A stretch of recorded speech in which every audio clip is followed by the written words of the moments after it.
Γεια σας, καλώς ήρθατε σε ένα ακόμα επεισόδιο MegaView. Στέλνουμε τα χαιρετίσματα και την αγάπη μας στην Αμερική, στην Αυστραλία, στον Καναδά, στην Νότια Αφρική, όπου και αν μας βλέπετε. Σήμερα σας έχουμε μια πολύ μεγάλη έκπληξη, ένα πολύ αγαπητό τηλεοπτικό πρόσωπο από την Ελλάδα, το Σάκη Τανιμανίδη, που ήρθε κατευθείαν από τη Θεσσαλονίκη, στα στούντιο του Mega, για να μας μιλήσει για τις πρωτόγνωρες εμπειρίες που ζει σε ολόκληρο τον κόσμο μέσα από την τηλεόραση ενός αντίπαλου καναλιού του Α.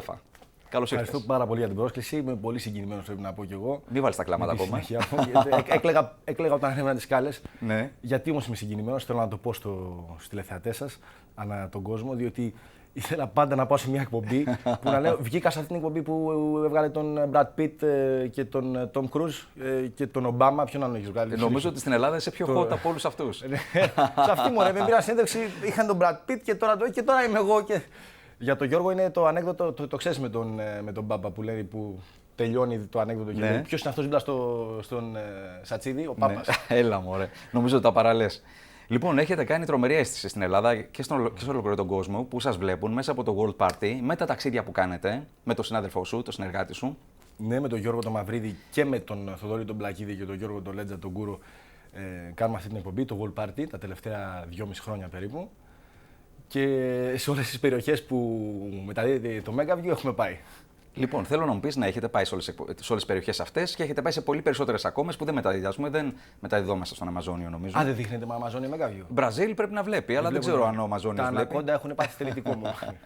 Λοιπόν, θέλω να μου πεις καταρχήν την αίσθησή σου για τις ΗΠΑ, για τον Καναδά. Έχεις πάει, έχεις περάσει πάρα πολύ καλά, έχετε κάνει γυρίσματα. Θέλω να μου πεις για την αποδοχή του κόσμου εκεί και πώς αισθάνεσαι όταν είσαι στο νέο κόσμο. Είναι Αμερικά. Ναι, κοιτάξτε, οι Αμερικάνοι καταρχήν νομίζουν ότι είναι το κέντρο του πλανήτη. Είναι the United States of America. Οπότε όταν γνωρίζω κάποιον. It is the United States of America, the center of the planet.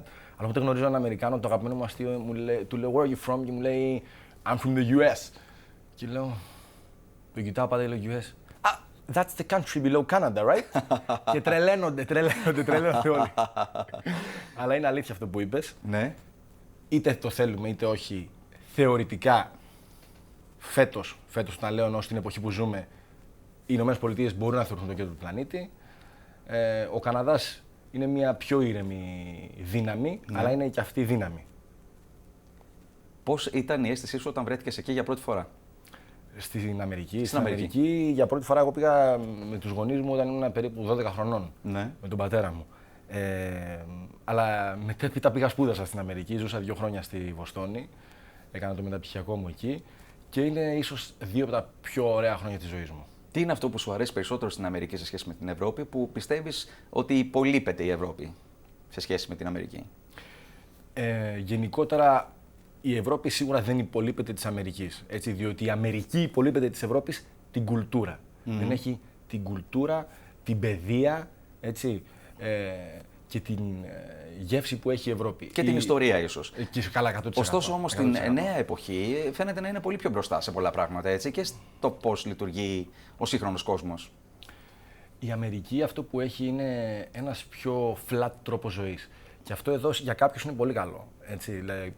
Εμείς ως Έλληνες θέλουμε περισσότερα spikes μες στη ζωή μας, θέλουμε το αλατροπλάτο, το πάνω κάτω, εντάσεις.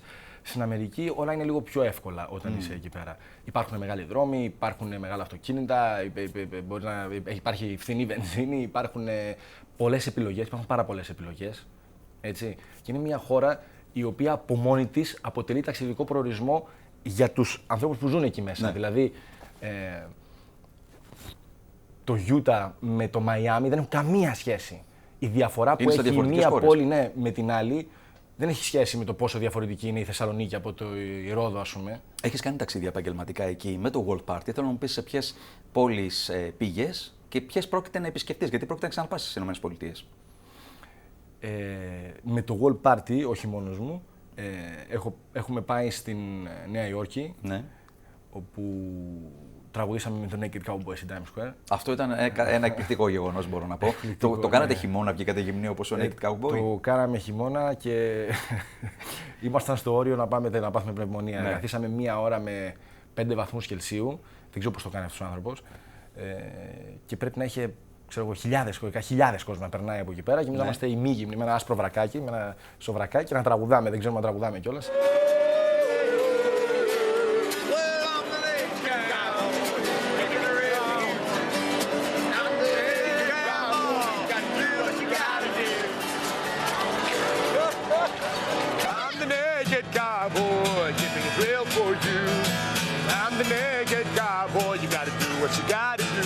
πολύ, Όπου θέλω να ρωτήσω λίγο τα διαδικαστικά. Δηλαδή, φτάσατε στην Times Square, έτσι δεν είναι, και πήγατε σε κάποιο μαγαζί, ας πούμε, και γδυθήκατε μέσα στο αυτοκίνητο. Πού το κάνατε όλο αυτό και βγήκατε ξαφνικά έξω? Είπαμε να γδυθούμε στην Times Square, αλλά να μας μαζέψουν, να μας σηκώσουν. Οπότε ο Naked Cowboy, επειδή πηγαίνει εκεί πολλά χρόνια, έχει ένα γκαράζ δίπλα στην Times Square, στο οποίο πάει και αφήνει το αυτοκίνητό του κάθε φορά, κάθε μέρα. Και εκεί πέρα, πίσω από το αυτοκίνητο, στο port bagage, στο γκαράζ, ενώ φτάνει με τα κανονικά ρούχα, κατεβαίνει, τσακ, βγάζει, κλακ, βρακάκι. Εσείς? Μπότες, εκεί πέρα μαζί με αυτόν. Α, είχατε συνονιθεί με αυτόν. Δεν σας είδε ξαφνικά? Δεν πήγαμε εκεί και του λέμε Hi, we're from Greece. Εγώ νόμιζα ότι το I want to wear the same clothes as you. Εγώ νόμιζα ότι το κάνατε εντελώς ξαφνικά. Όχι. Είχαμε συνοηθεί μαζί του ότι είμαστε αυτοί και θέλουμε να βγούμε μαζί σου στην Times Square. Του φάνηκε καλή ιδέα. Ναι. Το περίεργο ότι μας φάνηκε και εμάς καλή ιδέα. Δεν ξέρω πώς μας φάνηκε καλή ιδέα εκείνη τη στιγμή. Και αυτό ήταν ένα από τα πιο εντυπωσιακά για μας γυρίσματα. Το να είσαι στο κέντρο του κόσμου, στην Times Square, για να τραγουδάς γυμνός. Μετά φύγαμε από τη Νέα Υόρκη, έχουμε πάει Μαϊάμι. Χαίρομαι που δεν με ρωτάς κάτι για το Μαϊάμι, γιατί θα δυσκολευόμουν να απαντήσω. Έχουμε πάει στο Λος Άντζελες, μείναμε 2 εβδομάδες στο Λος Άντζελες. Ναι. Και έχουμε πάει και θέλαμε να βγάλουμε κάτι πιο ηρεμό, έτσι, πιο low profile και πήγαμε στο Las Vegas. Α, κατάλαβα. Εκεί τι έγινε? Η πιο τρελή περιπέτεια που είχατε εκεί? What happens in Vegas, stays in Vegas, my friend. Οπότε δεν μπορώ να σου πω τίποτα. Όπως και μεταξύ μας εδώ πέρα, να μας το πεις. Κάτι για να πω κάτι στον Γιώργο που θέλω. Λοιπόν, θέλω να μου πεις, από την αίσθηση που έχεις, τι είναι αυτό που κάνει τους Έλληνες όταν πηγαίνουν στις ΗΠΑ να πετυχαίνουν τόσα πολλά? Γιατί όσοι Έλληνες έχουν πάει, έχουν πετύχει πάρα πολλά πράγματα και τουλάχιστον έχουν ξεφύγει από τη φτώχεια, έτσι. Που είναι ένα κατόρθωμα στις μέρες μας. Είναι μεγάλο κατόρθωμα στις μέρες μας, αν ζεις στην Ελλάδα σίγουρα. Και δεν έχει να κάνει με τις ΗΠΑ, γιατί πετυχαίνουν στις ΗΠΑ. Οι Έλληνες πετυχαίνουν παγκοσμίως. Σε όλες τις χώρες του κόσμου, αν ταξιδέψει κανείς, εάν βρει Έλληνες, 99% θα είναι πετυχημένος, εντός εισαγωγικών πετυχημένος, γιατί και η επιτυχία είναι κάτι υποκειμενικό. Το ένα μέρος του κόσμου όπου οι Έλληνες δεν πετυχαίνουν είναι η Ελλάδα. Και αυτό είναι κρίμα, είναι μεγάλο κρίμα, διότι δεν έχει να κάνει με τους ίδιους τους Έλληνες. Οι Έλληνες είναι από τους πιο χαρισματικούς ανθρώπους. Εντάξει, έχουν μεγάλα μειονεκτήματα. Έτσι. Τα μεγάλα πλεονεκτήματα πάντα πάνε και μαζί με μεγάλα μειονεκτήματα συνήθως σε μια προσωπικότητα. Και εμείς είμαστε αυτό που λέγαμε και πριν. Έχουμε και τα πάνω μας και τα κάτω μας. Ως μεσογειακός λαός. Ως μεσογειακός λαός, ακόμα και μέσα στην ίδια τη Μεσόγειο, εμείς ως λαός ξεχωρίζουμε. Και ο λόγος που ξεχωρίζουμε, νομίζω και πετυχαίνουμε στο εξωτερικό, είναι το πείσμα μας. Είναι η αγωνιστικότητά μας. Δηλαδή, ένας Έλληνας δεν υπάρχει περίπτωση ποτέ να πει θα τα παρατήσω και δεν θα συνεχίσω. Έχουμε τόσο αγωνιστικό πνεύμα μέσα μας, τέτοιο πείσμα και τέτοια φλόγα, που συγκριτικά με τους άλλους λαούς έχουμε πλεονέκτημα. Εδώ μέσα στην Ελλάδα. Δεν βοηθάει το σύστημα. Καλά, δεν βοηθάει τίποτα. Το μόνο που πάει καλά, δεν έχουμε καλούς πολιτικούς, δόξα τω Θεώ, να είμαστε καλά, να τους έχει καλά ο Θεός.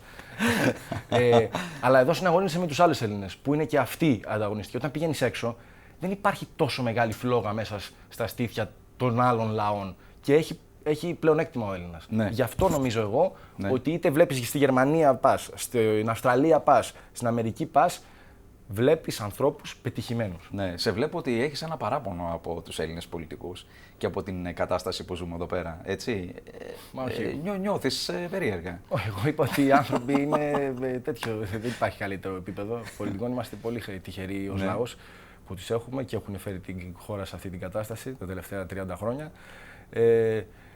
Επειδή και η εκπομπή μου είναι ταξιδιωτικού περιεχομένου, θέλω να τους ευχαριστήσω προσωπικά, διότι είναι ίσως η πιο ταξιδιάρικη πολιτική σκηνή του πλανήτη, γιατί τους διώχνουν όλους από τη χώρα τους για να ταξιδέψουν, απλά να ταξιδέψουν μονίμου βάσεως. Να φύγουν μια και καλή και να μην ξανάρθουν. Είναι το ταξίδι της ζωής σας που λέει. Ναι. Αυτό είναι, οι Έλληνες πολιτικοί. Ναι. Είναι μεγάλο κρίμα. Ταξιδεύοντας με το World Party και βλέποντας άλλες χώρες, πιο προηγμένες, στεναχωριέσαι ακόμα περισσότερο για αυτά που ζούμε εδώ, για την κατάδια μας? Η σωστή λέξη για μένα είναι εκνευρίζομαι.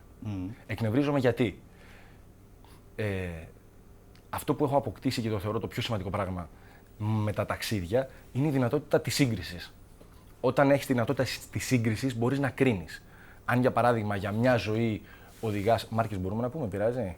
Άμα για μια ζωή οδηγάς μια μπεμπέ, έτσι, και σου πω εγώ άλλαξα αμάξι. Είναι καλό το ότι άλλαξα αμάξι ή όχι?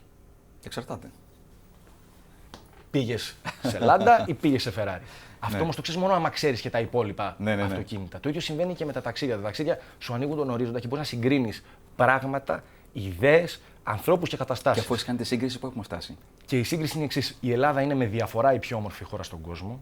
Έχει με διαφορά τους πιο χαρισματικούς ανθρώπους που έχω γνωρίσει και το λέω ειλικρινά, δεν το λέω για να χαϊδέψω τα αυτιά κανενός. Αλλά η κατάσταση, το σύστημα, η πολιτική σκηνή έχει φέρει τη χώρα σε τέτοια κατάσταση που είναι κρίμα όλα τα υπόλοιπα να χαραμίζονται για αυτό το λόγο. Και βλέπεις δηλαδή χώρες οι οποίες δεν συγκρίνονται με την Ελλάδα, ούτε στον πολιτισμό, ούτε στο πνεύμα, ούτε στην ομορφιά, ούτε στο φυσικό κάλος, ούτε σε τίποτα. Δηλαδή μπορώ να σου πω χώρες, μπορώ να σου πω ασιατικές χώρες. Να πας στην Ταϊλάνδη. Ωραία, so what. Και βλέπεις και πάνε εκατομμύρια τουρισμός και ανάπτυξη, ουρανοξύστες, υποδομές. Και έχουμε εμείς στην Ελλάδα αυτό το πράγμα και το έχουμε μηδενίσει. Αυτό εδώ με εκνευρίζει κάθε φορά που πηγαίνω. Δεν εκνευρίζομαι, δεν είμαι της λογικής να πεθάνει η κατσία του διπλανού, να ήταν και η Ταϊλάνδη χάλια. Αλλά λέω, γιατί ρε φίλε, είναι κρίμα. Η πιο συναρπαστική εμπειρία που έζησες με το World Party και που σε έκανε πραγματικά να πεις ότι ζω ένα θαύμα με αυτή την εκπομπή, με αυτό το show που κάνω, ποιο ήταν? Η μέρα που μου είπαν ότι εντάξει θα το κάνουμε. Αυτό συνέβη στον Α όταν κλείσατε τη δουλειά? Αυτό συνέβη στην ΕΡΤ πριν 3 χρόνια. Την ιδέα την είχα πριν πολλά χρόνια και τη δούλευα μες στο μυαλό μου. Και μαζί με τον Γιώργο το Μαυρίδη για τα υπόλοιπα παιδιά την υλοποιήσαμε. Και οι πρώτοι οι οποίοι δεχτήκανε την πρόταση αυτή ήταν στην ΕΡΤ. Πρώτο ταξίδι? Το πρώτο ταξίδι που κάναμε ήταν πριν ξεκινήσει να παίζει το World Party. Ήταν ο πιλότος της εκπομπής που κάναμε.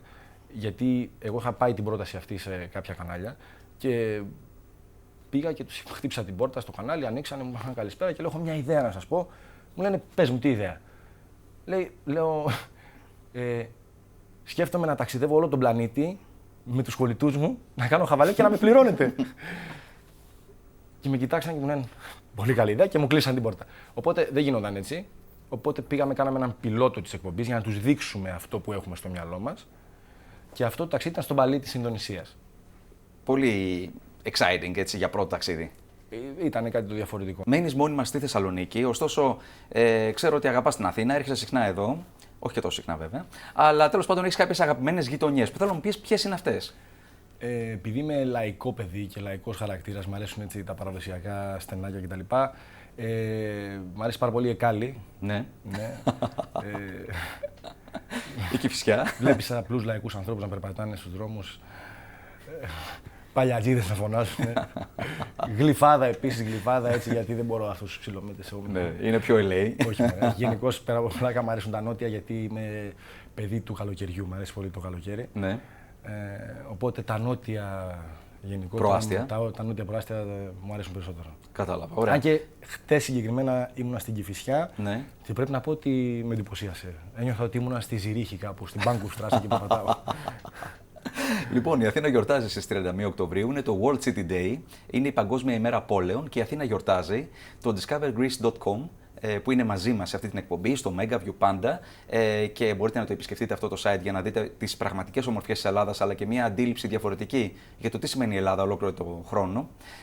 Γιορτάζει λοιπόν και έχει δημιουργήσει σειρά εκδηλώσεων σε όλη την Αθήνα και θα έρθουν και πολλοί bloggers και digital influencers, ούτως ώστε να επηρεάσουν την παγκόσμια κοινή γνώμη θετικά για την Αθήνα, που νομίζω ότι δεν χρειάζεται και ιδιαίτερη προσπάθεια, γιατί είναι μια πόλη που έχει κάποιες άσχημες πλευρές, αλλά είναι πολύ ζωντανή ταυτόχρονα. Τι πιστεύεις? Θα διαφωνήσω μαζί σου. Όχι στο κομμάτι το ότι είναι πολύ όμορφη, ισχύει αυτό εδώ. Θεωρώ ότι χρειάζεται προσπάθεια για να επικοινωνήσουμε στον κόσμο το πόσο όμορφη είναι η Ελλάδα και η Αθήνα συγκεκριμένα, για να μας επισκεφθεί περισσότερος τουρισμός. Και αυτό το συνειδητοποίησα μόνο μετά από πολλά χρόνια ταξιδίων. Γενικότερα οι Έλληνες έχουμε μία αντίληψη ότι εμείς είμαστε και κανείς άλλος και ότι όλος ο κόσμος μας ξέρει και όλοι μας θαυμάζουν και όλοι θέλουν να έρθουν εδώ. Δεν ισχύει αυτό το πράγμα. Ξέρουν για την Ελλάδα, ξέρουν για την αρχαία ελληνική ιστορία, ξέρουν ότι έχουμε παραλίες, αλλά αυτό δεν σημαίνει ότι αυτή η γνώση που έχουν στο μυαλό τους για την Ελλάδα μεταφράζεται απευθείας σε επισκεψιμότητα. Ακριβώς. Χρειάζεται πολύ μεγάλη προσπάθεια από την Ελλάδα και από τους πολιτικούς είτε από οργανισμούς όπως το Discovery Greece για να επικοινωνήσουμε ακόμα περισσότερο αυτά είμαστε τα προτερήματα. Ακριβώς, και το discovergreece.com κάνει τεράστια προσπάθεια πάνω σε αυτό. Πάμε να δούμε το βίντεο για την Αθήνα, World City Day, και αμέσως μετά περισσότερο Σάκης, Στάνη Μανίδης και World Party εδώ στο Megaview. 31 Οκτωβρίου, World City Day για την Αθήνα. Εσείς που μας βλέπετε από Αμερική και Αυστραλία, να έρθετε. Είναι τόσο όμορφη η Αθήνα το φθινόπωρο, έτσι δεν είναι, και έχει τόσο καλό καιρό ακόμα. Είναι μια πόλη που δεν έχει κρύο όπως θα έχει η Αλάσκα, έχει ωραίο κλίμα. Στην οποία θα πας και πολύ σύντομα. Θέλω να κάνουμε ένα πολύ μικρό break, αλλά θέλω να το πεις εσύ έτσι πολύ αμερικάνικα στην κάμερα και να πάμε σε αυτό το break και μετά να επιστρέψουμε εδώ. We gotta earn some money, dude. Let's go to break.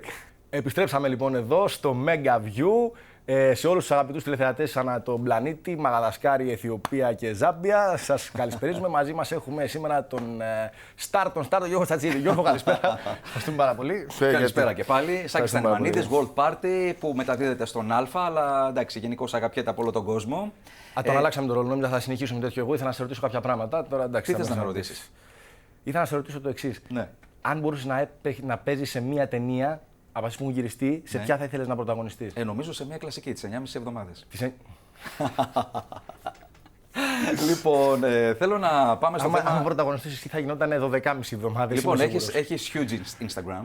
Θέλω να μου πεις το Instagram σου ποιο είναι, να το ακούσουν και οι τηλεθεατές μας. Ναι, αυτά τα social media πλέον έχουν ρόλο. Είναι το Σάκης WP από το World Party. Οκ, και έχεις πολλές θαυμάστριες που σε ακολουθούν. Θέλω να μου πεις πώς αισθάνεσαι με το φλερτ των γυναικών, αν σου την πέφτουν περισσότερο τα κορίτσια και αν αυτό διωγγώθηκε μετά την προβολή των πρώτων επεισοδίων World Party. Θέλω να ξέρεις ότι εγώ είμαι πολύ σοβαρός άνθρωπος και αυτό δεν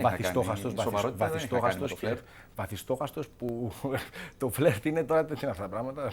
Όχι, ειλικρινά, άμα θέλεις να σου απαντήσω, η δημοσιότητα σίγουρα το κάνει πιο εύκολο, γιατί ουσιαστικά περνάς κάποια στάδια. Ναι. Γενικότερα, για να γνωρίσεις κάποια κοπέλα, πρέπει να τη δεις, να της μιλήσεις, να νιώσει πιο άνετα μαζί σου, να βγεις μια φορά. Αυτό εδώ, όταν σε ξέρει ήδη μέσα από την τηλεόραση, σε πάει κάποια στάδια παρακάτω, απευθείας. Οπότε αυτά τα στάδια προσπερνιούνται πιο εύκολα και πιο γρήγορα όταν κάποιος είναι γνωστός. Αυτό θες να μου πεις? Έτσι νομίζω, ναι. Οπότε γίνεται ένα άλμα και σε γνωρίζει πάρα πολύ γρήγορα. Έτσι θα έλεγα κι εγώ. Ναι. Να ρωτήσουμε τα κορίτσια τα ίδια, δεν ξέρω. Η καρδιά σου πού βρίσκεται αυτή την εποχή? Η καρδιά μου αυτή την εποχή βρίσκεται στα ταξίδια. Βρίσκεται στο World Party.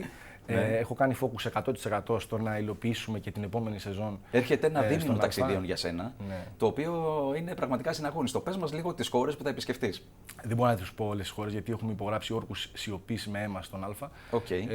Αλλά παρόλα αυτά μπορώ να σου πω ότι θα πάμε προς Αλάσκα πλευρά, προς τα εκεί. Με πολύ τρελό πρόγραμμα και αναβαθμισμένο για τα δικά μας δεδομένα. Συνεχίζοντας το ίδιο στυλ με τις προηγούμενες σεζόν του δεν μας ενδιαφέρει τίποτα, δεν μας νοιάζει τίποτα, δεν καταλαβαίνουμε τίποτα και τα κάνουμε όλα. Θέλω να μου πεις πώς ξεκίνησες να κάνεις αυτή την εκπομπή, δηλαδή πώς σου γεννήθηκε η ιδέα, ενώ είχες σπουδάσει marketing νομίζω. Έχω σπουδάσει στο Πολυτεχνείο στη Θεσσαλονίκη, στο Αριστοτέλειο, και μετά έκανα business μεταπτυχιακό στην Αμερική. Στη Βοστόνη, έτσι. Ναι, στη Βοστόνη. Και πώς μπήκε η ιδέα να βγεις μπροστά στη τηλεόραση και να κάνεις αυτή την ιστορία, έτσι? Δεν ήταν ποτέ η ιδέα μου και ο στόχος μου το να βγω στην τηλεόραση. Γενικότερα έχω επιχειρηματικές ανησυχίες, που είναι και το μεταπτυχιακό μου ουσιαστικά. Και η δική μου επιχειρηματική ιδέα ήταν είχα δει ένα κενό στην αγορά στο κομμάτι της τηλεόρασης. Και μου γεννήθηκε αυτή η ιδέα ότι δεν υπάρχει απόδραση, ας πούμε, έτσι, με ένα τέτοιο τρόπο. Δεν υπάρχει μια ταξιδιωτική εκπομπή τελείως διαφορετική από τις άλλες, και γενικότερα δεν υπάρχει μια εκπομπή στην ελληνική τηλεόραση που να είναι πιο αληθινή. Και θεώρησα ότι μπορώ να το γεμίσω αυτό το κενό. Αυτή η ιδέα, το World Party. Έπαιξε ένα μικρό ρόλο το γεγονός ότι θα ταξιδεύουμε και σε όλο τον κόσμο με τους κολλητούς μου και θα περνάμε καλά. Αλλά εντάξει, το βασικό ήταν το επιχειρηματικό. Πέρα από την πλάκα, το πιο δύσκολο σημείο σε αυτό ποιο ήταν? Δηλαδή, ή κάποια μεγάλη δυσκολία που είχατε σε ένα ταξίδι? Οι δυσκολίες είχαμε σε κάθε ταξίδι. Είναι δύσκολο να σκεφτώ ένα ταξίδι που δεν είχαμε δυσκολίες. Ναι. Η πιο μεγάλη δυσκολία, την έχουμε ξαναπεί στον αέρα, ήταν στην πρώτη μέρα γυρισμάτων που κάναμε στο World Party, την πρώτη μέρα γυρισμάτων, στην ΕΡΤ ακόμα, όταν φύγαμε από την Ελλάδα, προσγειωθήκαμε στη Βραζιλία, ξαναλέω, με το που πατήσαμε το πόδι μας για την πρώτη μέρα γυρισμάτων ever του World Party, προσγειωθήκαμε, και 30 λεπτά μετά ήμασταν στο κρατητήριο της Βραζιλίας με συνοδεία αστυνομικών, με καταγγελίες τρομοκρατίας. Αυτό συνέβη στο αεροδρόμιο? Ναι. Βγάλαμε να γράψουμε κάτι στο αεροδρόμιο. Όπου... Με την κάμερα. Με την κάμερα, να βγάλαμε να γράψουμε κάτι με την κάμερα. Όπου για κάποιο λόγο παρεξηγήθηκε κάποια κυρία και φώναξε την αστυνομία, η οποία μας συνέλαβε και μας απήγγειλε καταγγελίες τρομοκρατικής ενέργειας, διότι δεν επιτρέπεται να γράφει στο οροθόνη της Βραζιλίας. Και μετά από πόσες ώρες βγήκατε από το κρατητήριο? 16. Πολύ καλή αρχή κάνατε. Ήταν πολύ καλή αρχή. Στο World Party ήταν η αρχή, σηματοδότησε και την πορεία μας στο μέλλον, ότι κάπως έτσι θα συνεχιστούμε. Θα συνεχίσουμε. Και δεν μου λες τώρα, έτσι που σε γνωρίζουν παντού και σε ολόκληρο τον κόσμο, γιατί η εκπομπή μεταδίδεται δορυφορικά. Πώς αισθάνεσαι, είναι ωραίο το συναίσθημα, σου γεμίζει την ψυχή, την καρδιά με περισσότερη δύναμη για να κάνετε όλα αυτά που κάνετε? Ή έχει και side effects αυτό? Είναι κάτι θετικό, 100%. Ποιος πει ότι είναι αρνητικό, νομίζω ότι ψεύδεται. Είναι ωραίο το να σου εκφράζει την αγάπη του κάποιος. Είναι πολύ ωραίο. Σημασία έχει για μένα, εσύ που δέχεσαι αυτή την αγάπη ως δημόσιο πρόσωπο, να μην έχεις κάνει αυτοσκοπό την αναγνωρισιμότητα. Δηλαδή να μην θεωρείς επιτυχία το ότι θα βγω και θα με γνωρίσει κάποιος. Γιατί τότε έχεις λάθος στόχο και πηγαίνεις σε λάθος κατεύθυνση. Ναι. Ο στόχος είναι για μένα να κάνω αυτό που θέλω, αυτό που γουστάρω, όσο καλύτερα γίνεται. Και αν αυτό έχει ως συνέπεια να με αναγνωρίζει ο κόσμος και να μου λέει το πόσο του αρέσει η δουλειά μου, τότε αυτό είναι καταπληκτικό. Δεν έχει να κάνει με τηλεόραση και φούρναρης να είσαι. Αν περπατάς στον δρόμο και έρχονται άνθρωποι που δεν τους αρέσει και σου λένε να σου πω, δοκίμασα χθες το ψωμί σου και το ψωμί που κάνετε είναι καταπληκτικό. Ναι. Αυτό εδώ είναι κάτι πολύ ευχάριστο. Τα δημόσια πρόσωπα της τηλεόρασης, και συγκεκριμένα εγώ που με ρώτησες προσωπικά, το δέχομαι για τη δουλειά μου στο World Party. Και έτσι το βλέπω ως αναγνώριση της δουλειάς μου. Της προσπάθειάς σου. Για να επανέλθω στο θέμα των γυναικών, η πολυπλοκότητα της δημοσιότητας μπλοκάρει τις σχέσεις ή δεν έχεις δει κάποια επιρροή εκεί? Βλέπω ότι επανέρχεσαι σε αυτό το θέμα. Επανέρχομαι γιατί έχει ενδιαφέρον. Έχει ενδιαφέρον αυτό το θέμα. Μας βλέπουν και κορίτσια που σε γνωρίζουν στις ΗΠΑ. Ναι. Η δημοσιότητα από μόνη της, όχι, δεν μπλοκάρει τις σχέσεις. Εξαρτάται πάλι από σένα το πώς θα το διαχειριστείς. Ναι. Η πολυπλοκότητα του να λείπεις 6 μήνες το χρόνο σε 18 χώρες, αυτό το μπλοκάρει λίγο περισσότερο. Ναι. Ναι. Θέλω να δούμε μαζί μια συνέντευξη με έναν στάρ που συνάντησα πρόσφατα, τον Clive Standen. Άλλον λες, όχι εμένα. Ναι, ο οποίος πρωταγωνιστής στην τηλεοπτική σειρά Vikings. Έχεις επισκεφτεί τη Σκανδιναβία? Έχω πάει στη Σκανδιναβία. Ναι. Έχω πάει και στην Ισλανδία όπου είχε Vikings και στην Νορβηγία. Πόσο έχει αλλάξει αυτή η εκπομπή? Έτσι, για εμάς που είμαστε μακριά, είναι δύσκολο να το καταλάβουμε που έρχεσαι αντιμέτωπος με τόσο διαφορετικούς πολιτισμούς, αλλά σου μένουν πράγματα από όλο αυτό που ζεις. Αλλάζεις? Ότι έχω αλλάξει έναν άνθρωπο είναι σίγουρο. Προς το χειρότερο. Αυτό θα έλεγα, γιατί δεν πάει καλύτερα. Δηλαδή, να πάω πώς, σε τι επίπεδο, αλλά εντάξει, έχω αλλάξει. Αλλάζει σίγουρα σαν άνθρωπος. Έχει να κάνει με αυτό που σου είπα πριν, με τη δυνατότητα πλέον του να συγκρίνεις καταστάσεις. Αυτή θεωρώ εγώ ότι είναι η μεγαλύτερη αλλαγή μου. Ναι. Νιώθω πιο γεμάτος. Ναι. Αδειάζεις από όσα βλέπεις εδώ και βλέπεις διαφορετικά τα πράγματα, φαντάζομαι, έτσι. Μ' αρέσει πάρα πολύ η λέξη διαφορετικότητα. Και η διαφορετικότητα έχει να κάνει είτε με ένα business project, μια διαφορετική ιδέα, είτε με μια διαφορετική εκπομπή, είτε με τη διαφορετικότητα μέσα στην ρουτίνα της ζωής σου. Τα ταξίδια, αν εγώ έγραφα ένα δικό μου λεξικό, να μην αγχώνεται ο κ. Μπαμπινιώτης, δεν θα γράψω, είναι υποθετικό αυτό που λέω. Δίπλα στο ταξίδι, ως ερμηνεία, θα έγραφα τη λέξη διαφορετικό. Το ταξίδι δεν έχει να κάνει με τον προορισμό που πάω και βλέπω, έχει να κάνει με το ότι κάνω κάτι διαφορετικό από αυτό που κάνω τόσα χρόνια. Πάω και βλέπω κάτι άλλο. Το αν θα είναι διαφορετικό στην Ασία ή διαφορετικό στην Νότια Αμερική. Ή χειρότερο ή καλύτερο, δεν έχει καμία σημασία. Δεν έχει καμία σημασία. Σημασία έχει να είναι διαφορετικό. Σε ποιο μέρος δεν έχεις πάει και θα ήθελες να πας? Δεν έχω πάει ποτέ στη Σελήνη και στον Κρόνο. Αυτά είναι τα δύο μέρη που. Η Σελήνη ακούγεται τελευταία πολύ. Τώρα γίνεται ένας προορισμός. Με τον Ρίτσαρντ Μπράνσον είναι κάτι γίνεται και νομίζω ότι δεν πήγε καλά το space traveling, ενώ το προορίζανε. Ναι. Άμα μιλήσουμε για τον πλανήτη Γη όμως, είναι πάρα πολλά τα μέρη που δεν έχω πάει. Ασχέτως που έχω πάει σε πολλές χώρες, έχω πάει περίπου σε 50 χώρες, αλλά όλες είναι 200. Οπότε. Το πιο μακρινό που έχεις κάνει, το πιο εξαντλητικό ταξίδι? Το πιο μακρινό είναι η Νέα Ζηλανδία. Ναι. Η Νέα Ζηλανδία. Ένα ταξίδι που δεν έχω κάνει ποτέ είναι αυτό που σου είπα προηγουμένως στην Αλάσκα. Και θα κάνετε τώρα. Και θα το κάνουμε τώρα. Ναι. Το πιο ωραίο κομπλιμέντο, το πιο ωραίο σχόλιο που έχεις απολαύσει από τηλεθεατή έξω ή στα ταξίδια που κάνεις και σας συναντάς Έλληνες, ποιο ήταν? Μου είχε πει μια κοπέλα στο εξωτερικό, μου λέει. Είσαι ο Γιώργος Σατσίδης, μου λέει, και λέω, όχι, με μπέρδεψες. Αυτό για μένα ήταν, δηλαδή δεν έχω εντάξει. Έλα, πες μας τώρα. Διαφορετικό. Διαφορετικό. Το πιο ωραίο κομπλιμέντο είναι αυτό που μου λένε στον δρόμο στην Ελλάδα, ότι άνοιξα την τηλεόρασή μου μετά από χρόνια για να δω τη δική σου εκπομπή. Την έχω και την ξανακλίνω όταν τελειώνει. Ότι βλέπουν δηλαδή το World Party σαν μια όαση, έτσι, σαν μια απόθεση. Σαν μια όαση στο τηλεοπτικό σκηνικό. Ναι. Υπάρχει τρόπος να αντιμετωπίσουμε αυτό που νιώθουμε εδώ και αυτά τα συναισθήματα τα οποία είναι αρκετά αρνητικά στη χώρα μας, παρότι είναι μια πανέμορφη χώρα με υπέροχο καιρό. Έτσι, και ποιος είναι αυτός? Ο τρόπος είναι να κλείνεις την τηλεόραση, ο τρόπος είναι να κλείνεις τα αυτιά σου, να μην διαβάζεις τα blogs αυτά που συμβαίνουν για την οικονομική ζωή της χώρας. Ο τρόπος δεν είναι σίγουρα το να κλείνεις την τηλεόραση. Δεν νομίζω ότι η τηλεόραση αποτελεί την μητέρα όλων των κακών στη χώρα μας, σε οποιαδήποτε χώρα. Σίγουρα είναι καλό να μην αναλώνεις την τηλεόραση επί ώρες της ημέρας, αλλά τα πάντα ξεκινάνε από εδώ, από το δικό σου mentality. Αν ξυπνάς κάθε πρωί και έχεις όρεξη να κάνεις κάτι, και αυτό έχει να κάνει με στόχους, αν έχεις δηλαδή στόχους, νομίζω ότι ξεπερνάς οποιαδήποτε αρνητική ενέργεια σου φέρνει κρίση. Αυτό, να το επαναλάβω, έχει να κάνει με τους στόχους. Πρέπει να ξυπνάς κάθε πρωί και να έχεις μια ακαταμάχητη φλόγα και επιθυμία για να κάνεις κάτι. Έτσι λειτουργώ εγώ στη ζωή μου. Να αλλάξεις τη ζωή σου, θετικά. Ή να αλλάξεις τη ζωή σου ή να φτάσεις κάπου. Αυτό το κάπου μπορεί να είναι κάπου επαγγελματικά, κάπου στη σχέση σου, κάπου στην οικογένειά σου, κάπου σε ένα βουνό, οπουδήποτε. Ναι. Δεύτερο step.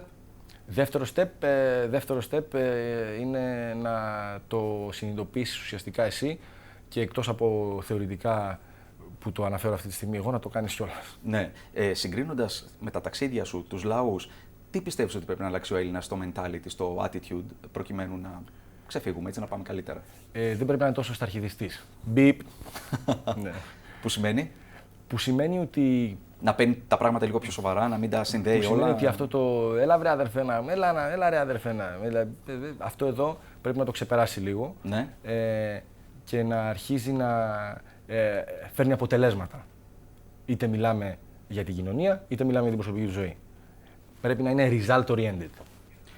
Θέλω να μου πεις τι κάνεις στον ελεύθερο σου χρόνο για τη δική σου απόδραση, έτσι. Τα ταξίδια είναι μια μεγάλη απόδραση, αλλά που εσύ νιώθεις πραγματικά ο εαυτό σου και ότι αναζωογονείσαι, γεμίζεις μπαταρίες? Όταν δεν ταξιδεύω, αναλώνομαι κυρίως στο να οργανώνω τα ταξίδια που θα κάνω μετά. Όταν δεν κάνω και αυτό και δεν κοιμάμαι, ναι. Πολύ θετική ενέργεια μου δίνει η γυμναστική. Ναι. Μου αρέσει να ασχολούμαι με αυτό και τίποτα δεν μπορεί να συγκριθεί με την οικογένεια. Όταν μπαίνεις στο σπίτι και είναι η οικογένειά σου εκεί, αυτό παίρνει τα πάντα. Ο έρωτας? Και ο έρωτας είναι σημαντικό κομμάτι της ζωής. Ναι. Πολύ τυχεροί αυτοί που τον ζουν. Ερωτευμένος, τελευταία φορά? Τελευταία φορά πότε ήμουν ερωτευμένος? Τελευταία φορά ήμουν ερωτευμένος νομίζω χτες το πρωί. Ναι. Τόσο σύντομο. Άρα είσαι τώρα σε πολύ hot love αυτή την περίοδο. Ο έρωτας είναι ωραίο πράγμα. Ο έρωτας είναι ωραίο πράγμα και η ζωή είναι κενή χωρίς αυτόν. Πώς θα λέω, ποιητής θα γίνει. Ποιητής. Ναι. Και άρα να υποθέσω ότι τον έχεις τώρα, τον ζεις και τον απολαμβάνεις. Τον ζω καθημερινά. Τον ζω, είμαι πολύ τυχερός. Και λέγεται World Party, θα μου πεις πάλι. Και λέγεται World Party. Όχι, ειλικρινά είναι δύσκολο. Με το World Party είναι πολύ δύσκολο να ζήσεις full έναν έρωτα. Ναι. Και μόνο το θαλί από άλλους 6 μήνες είναι δύσκολο. Ναι. Όταν όμως ζεις τον full έρωτα και αναγκάζεσαι να φύγεις έτσι για πολλούς μήνες, για 2 μήνες ας πούμε. Ναι. Νιώθεις τη ζήλια να τρυπώνει μέσα στην ψυχή σου ή προσπαθείς μέσω FaceTime, Skype να διατηρήσεις τη σχέση ζωντανή? Τι γίνεται? Έχω την εντύπωση ότι με το Skype δεν θα μάθεις να σαπατάει. Ναι. Οπότε απλά το έχω αποδεχτεί ότι το τέρι σου αν θέλει να στην κάνει θα στην κάνει και δεν ζηλεύω ποτέ. Ναι. Καλό αυτό. Σε σημείο αδιαφορίας. Ναι. Ναι. Ταινίες βλέπουμε? Άπειρες. Είμαι δηλαδή μεγάλος συνεφίλ. Η καλύτερη μου έξοδος είναι το σινεμά. Και ποιες ταινίες σου άρεσαν τελευταία? Τόσα παίρνει ο άνεμος. Πρόσφατο. Τελευταία ήταν το The Martian, η διάσωση με τον Matt Damon. Καλό. Είχε έτσι ένα ενδιαφέρον. Τηλεόραση βλέπουμε? Γιατί οι τηλεθεατές δεν βλέπουν, βλέπουν μόνο εσάς, αλλά εσύ βλέπεις και αν ναι, ποια είναι τα αγαπημένα σου πρόσωπα, ποια ξεχωρίζεις ας πούμε? Πες, μπορείς να απολαύσεις μια... Μεγαβιού κολλημένος, Μεγαβιού όλη την ώρα. Έχεις βάλει το δορυφόρο στο... Μεγαβιού έχω ένα πιάτο να είμαι έτσι στο σπίτι. Δεν βλέπω πολύ τηλεόραση, κυρίως λόγω των ταξιδίων. Ναι. Μ' αρέσουν πολύ οι κωμωδίες, βλέπω δηλαδή πολύ συχνά ειδήσεις. Ναι. Κυρίως αυτό θα έλεγα. Ναι. Πότε ξεκινάει ο νέος κύκλος εκπομπών για να ξεκινήσουν και οι τηλεθεατές να ανοίξουν τηλεόραση να βλέπουν? Το Season 3, όπως το λέμε εμείς, να το παρομοιάσουμε το Game of Thrones, ξεκινάει το Φεβρουάριο του 2016. Ναι. Μέχρι τότε κλειστές τηλεοράσεις? Μέχρι τότε δεν ξέρω, εσείς θα αποφασίσετε για τους τηλεοπτικούς σας δέκτες. Θέλω να στείλεις ένα μήνυμα στους ανθρώπους που μας βλέπουν από την Αμερική, την Αυστραλία, τον Καναδά, την Νότια Αφρική, όπου μας βλέπουν τέλος πάντων, ως Έλληνας που ταξιδεύει πολύ και βλέπει πολλά πράγματα. Θα στείλω ένα μήνυμα στους ανθρώπους που φύγαν πρόσφατα την Ελλάδα και μπορεί να είναι σε αυτά τα μέρη. Γιατί αυτοί που είναι εκεί 30 χρόνια είναι καλά και απλά μας κοιτάνε και χαίρονται. Όταν σπούδαζα στην Αμερική, στο Πανεπιστήμιο μου στη Βοστόνη, είχα έναν καταπληκτικό Αρμένιο καθηγητή, ο οποίος ήταν καθηγητής για πολλά χρόνια στο Χάρβαρντ και μετά στο δικό μας πανεπιστήμιο. Και όταν τελείωνα τη σχολή μου, σκεφτόμουν κι εγώ, όπως όλοι οι νέοι, το αν θα γυρίσω στην Ελλάδα ή αν θα μείνω στο εξωτερικό. Και του είπα JB, I'm thinking about it. Το όνομα ήταν JB. Should I go back home or should I stay here? Και μου λέει, κοίταξε να δεις, μου λέει. Καταλαβαίνω, μου λέει, τις ανησυχίες σου. Ξέρω γιατί θες να μείνεις στην Αμερική. Η χώρα σου είναι δύσκολα τώρα, αλλά θα σου πω, λέει, το εξής. Κάθε φορά που ένας Σάκης, ένας νέος σαν και εμένα, γιατί δεν έχει να κάνει με μένα, κάθε φορά που ένας νέος σαν και εσένα από την Ελλάδα αποφασίζει να φύγει, τότε η Ελλάδα απομακρύνεται ακόμα περισσότερο, πάει ένα βήμα πιο μακριά από το να κάνει το comeback και να επιστρέψει. Αυτά τα νέα μυαλά που φεύγουν στο εξωτερικό, αυτοί οι άνθρωποι που είναι το μέλλον της χώρας, με το δίκιο τους φεύγουν, αλλά δεν πρέπει να την ξεχνάνε την πατρίδα τους, γιατί κάθε φορά που ένας από αυτούς φεύγει, η Ελλάδα απομακρύνεται από την επιτυχία της. Και από την πρόοδό της. Νιώθεις ότι αυτό έχει συμβεί, νιώθεις ότι συμβαίνει, 100%. επειδή χιλιάδες νέοι φεύγουν. 100%, αλλά δεν μπορούμε να κατηγορήσουμε τους ίδιους. Όχι, βέβαια. Γιατί ούτως ή άλλως, όπως λένε σε μια τηλεοπτική εκπομπή, you only live once. Και είναι δύσκολο στη μία ζωή των ανθρώπων να τους υποδείξεις το πού θα ζήσουν όταν η κατάσταση στη χώρα τους είναι τέτοια. Το μότο ζωής σου, το έχεις ξαναπεί, είναι το You only live once. Ναι. Θέλω να μου πεις, αν ζεις μια φορά. Εκτός αν είσαι Ινδός. Ναι, τότε ζεις καμιά δεκαετία. Τότε ζεις καμιά δεκαετία. Αλλά εφόσον ζούμε μια φορά, τι είναι αυτό που θέλεις να απολαύσεις στο έπακρο, σε αυτή τη ζωή που ζούμε? Τη ζωή την ίδια. Που σημαίνει? Που σημαίνει να κάνεις το δυνατόν περισσότερα πράγματα, να δοκιμάζεις και να ζεις εμπειρίες. Μία τάκα που διάβασα πρόσφατα και είναι καταπληκτική, έλεγε «Experience is the new currency», δηλαδή το νέο χρήμα είναι οι εμπειρίες. Είναι η εμπειρία πια. Δεν έχει σημασία πόσα χρήματα έχεις, τι έχεις κάνει, πόσα διαμερίσματα έχεις, σημασία πόσες εμπειρίες έχεις στη ζωή σου. Αυτό έχει σημασία. Εσείς μπείτε στο discovergreece.com για να ζήσετε μοναδικές ελληνικές εμπειρίες, γιατί η Ελλάδα έχει χρώμα, έχει πάθος, έχει ζωή. discovergreece.com. Ακολουθήστε στο Twitter και εσύ θα ακολουθήσεις το discovergr.com, έτσι, για να μαθαίνεις όλα τα νέα. Εγώ ακολουθώ Σατσίδη, δεν χρειάζεται. Του Discover Greece. Και εμείς θα είμαστε εδώ την επόμενη εβδομάδα. Σε ευχαριστώ πάρα πολύ για αυτή την απολαυστική κουβέντα που είχαμε μαζί σου. Εύχομαι τα καλύτερα και πραγματικά το World Party να γίνει μια παγκόσμια εκπομπή, να μην περιοριστεί μόνο στην Ελλάδα. Γεωγραφικά δεν έχει περιοριστεί, αλλά εύχομαι να τη βλέπουν και σε άλλες γλώσσες παντού σε ολόκληρο τον κόσμο. Μακάρι, σε ευχαριστώ πάρα πολύ για την πρόσκληση. Σε ευχαριστώ και εγώ. Να είστε καλά. Ραντεβού την επόμενη εβδομάδα, ίδια μέρα και ώρα, εδώ στο Mega Cosmos. Πολλά φιλιά.